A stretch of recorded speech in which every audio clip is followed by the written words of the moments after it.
teman-teman, kita akan berbicara soal aset paling berharga yang dimiliki oleh semua orang, yaitu waktu. Kita semua punya waktu yang sama. Kita semua punya 24 jam dalam sehari, 168 jam dalam seminggu, 5040 jam dalam sebulan, dan dalam 1 tahun kita sudah bisa mengumpulkan sebanyak total 60.480 jam. Ini bukan soal bagaimana saya bisa mendapatkan waktu lebih dari 24 jam dalam sehari, karena waktu adalah aset. Cara kita menggunakan waktu di sini adalah hal yang paling penting. Di sisi lain, kamu mungkin sudah membuat resolusi, apa yang ingin kamu capai. Tetapi ujung-ujung resolusi itu hanyalah sebatas resolusi yang tidak kamu kerjakan, dikarenakan kamu selalu berpikir bahwa kamu tidak punya waktu. Nah, saya pikir kamu harus belajar mengelola waktu agar lebih produktif. Seperti layaknya orang-orang yang sudah berhasil pada umumnya, mereka semua adalah master cara mengelola waktu. Kalau saya sendiri, saya biasanya masih struggle dengan masalah ini, masalah manajemen waktu. Sehingga pada akhirnya, saya memutuskan untuk mempelajari metode mengelola waktu yang efektif. Dan berikut ini, saya akan jelaskan kepada teman-teman 4 metode manajemen waktu yang telah saya pakai dan membantu saya untuk meningkatkan produktivitas saya setiap hari. Langsung saja, metode manajemen waktu yang pertama adalah Eveely Time Management. Beberapa waktu yang lalu, saya seringkali menghabiskan waktu saya hanya untuk berpikir soal apa yang harus ingin saya kerjakan pada saat ini. Apakah saya harus menyelesaikan hal ini terlebih dahulu atau hal lain terlebih dahulu? Situasi seperti ini sering membuat saya kebingungan dan membuat saya kehilangan semangat untuk mengerjakan apa yang ingin saya kerjakan. Dan ujung-ujung tidak ada progres sama sekali. Hingga pada akhirnya saya menemukan metode Eveely. Nah, metode Eveely ini sangat cocok untuk mengatasi permasalahan seperti cerita saya tadi. Metode ini diciptakan sejak tahun 1918, tetapi masih sangat relevan hingga saat ini. Penggunaan metode ini cukup simpel. Kamu hanya perlu menuliskan 4 hal terpenting yang akan kamu lakukan di hari berikutnya. Kamu bisa tulis aktivitas-aktivitas kamu pada malam hari sebelum tidur, atau bisa saja sore hari saat kamu hendak ingin meninggalkan tempat kerja. Hal ini cukup membantu saya sehingga saat keesokan harinya, kamu sudah tahu apa yang harus kamu lakukan pada hari tersebut, sehingga kamu tinggal kerjakan tanpa berpikir lama-lama lagi. Lalu bagaimana dengan tugas-tugas yang belum dapat kamu selesaikan pada hari ini? Tenang.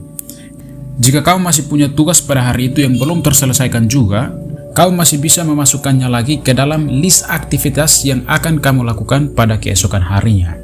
Dan hal ini bisa kamu berlakukan sampai seterusnya. Saya menyukai metode yang satu ini karena tetap membantu saya agar tetap fokus dan yang pastinya menghindari banyak waktu terbuang hanya karena untuk memikirkan apa yang ingin saya kerjakan. Nah, kalau kamu sering bingung apa yang ingin kamu kerjakan, cobalah sekarang menggunakan metode Eveely ini. Membuatlah catatan-catatan list aktivitas apa yang ingin kamu lakukan di hari berikutnya. Sehingga pada keesokan harinya kamu tinggal eksekusi.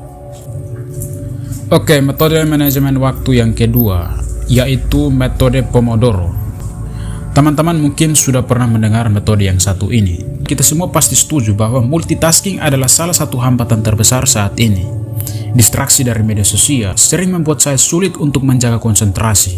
Saya selalu mengecek media sosial saya meskipun sedang mengerjakan sesuatu yang penting. Dan menurut saya ini tidak baik dan cukup menyedihkan. Pada akhirnya saya menemukan metode Pomodoro. Metode ini cukup sederhana dan sangat cocok buat kalian yang saat ini sementara berjuang untuk lepas dari distraksi media sosial atau distraksi dari lingkungan sekitar. Metode ini dikembangkan oleh Francesco Cirillo pada akhir tahun 1980 dan masih bisa diadopsi dalam kehidupan kita sehari-hari sebagai pelajar ataupun yang sudah bekerja. Kamu harus memilih satu aktivitas lalu buatlah timer selama 25 menit. Kamu perlu fokus kerjakan aktivitas tersebut tanpa mengecek HP dan tanpa melakukan aktivitas lain. Kamu hanya fokus saja pada aktivitas tersebut. Kalau timernya sudah menunjukkan 25 menit, maka sekarang ambillah waktu 5 menit untuk break atau istirahat. Waktu istirahat ini kamu tidak boleh bekerja, artinya kamu lepas.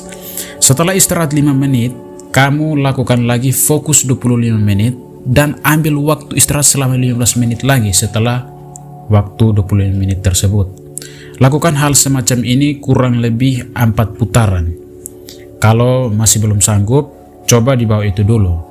Kalau sudah jenuh, kamu bisa ambil break selama 30 menit.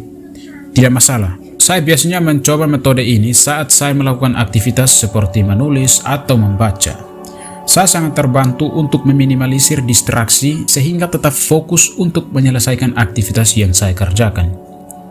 Kita bisa menyesuaikan metode ini sesuai dengan keinginan kita. Saya bisa saja fokus 30 menit, lalu saya mengambil break selama 10 menit. Dan ini juga berjalan lancar. Kamu bisa coba versi kamu sendiri selama itu terasa nyaman dan efektif. Poinnya di sini adalah bagaimana kamu bisa tetap berkomitmen melakukan satu aktivitas selang jangka waktu tertentu.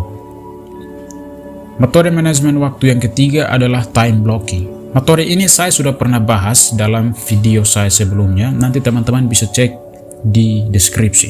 Metode yang satu ini seperti halnya kita melihat jadwal kuliah di kampus. Pada range waktu tertentu, kita akan melakukan suatu aktivitas yang sudah ditentukan. Metode ini sudah lama saya pelajari, dan sampai saat ini saya masih menggunakan metode yang satu ini. Salah satu tool yang dapat membantu kamu adalah dengan menggunakan Google Calendar. Kamu bisa setting jadwal kamu seperti meeting atau sebuah jadwal kuliah, kamu bisa cantumkan semuanya di sini. Nanti Google Calendar ini akan mengingatkan kamu jika kamu ada agenda atau jadwal yang sudah kamu buat. Next, metode manajemen waktu yang terakhir adalah Eisenhower Matrix.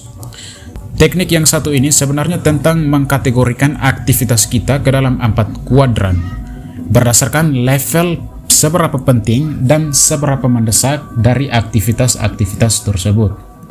Nah, Eisenhower Matrix ini terdapat 4 kuadran. Kuadran yang pertama itu adalah aktivitas-aktivitas kita yang tergolong penting dan juga mendesak. Pada kuadran kedua itu ada aktivitas-aktivitas kita yang tergolong penting tetapi tidak mendesak. Sedangkan kuadran yang ketiga itu ada kelompok aktivitas-aktivitas yang tidak penting tetapi sangat mendesak. Sedangkan kuadran yang keempat itu adalah aktivitas-aktivitas yang tidak penting dan juga tidak mendesak. Metode yang satu ini saya mempelajarinya dari buku The 7 Habits of Highly Effective People karya Stephen Covey. Dan dalam buku ini Stephen Covey menyimpulkan bahwa kebanyakan dari kita cenderung merespon dan lebih memprioritaskan aktivitas-aktivitas yang sebenarnya tidak begitu penting tetapi sangat mendesak. Itulah kenapa kita selalu terjebak dalam kuadran 3 dan juga kuadran 4, yang mana aktivitas-aktivitas ini tidak begitu berkontribusi bagi goals kita. Lalu kita juga sering gagal mengelola aktivitas-aktivitas kita yang ada di kuadran 2, sehingga aktivitas-aktivitas ini jatuh pada kuadran 1, di mana kuadran 1 itu adalah kuadran aktivitas yang tergolong penting dan mendesak. Dan inilah yang cenderung membuat kebanyakan orang stres dan burnout. Yang bisa kamu lakukan adalah dengan menjadwalkan aktivitas kamu dari jauh-jauh hari, seperti jadwal seminggu ke depan atau bahkan jadwal sebulan ke depan.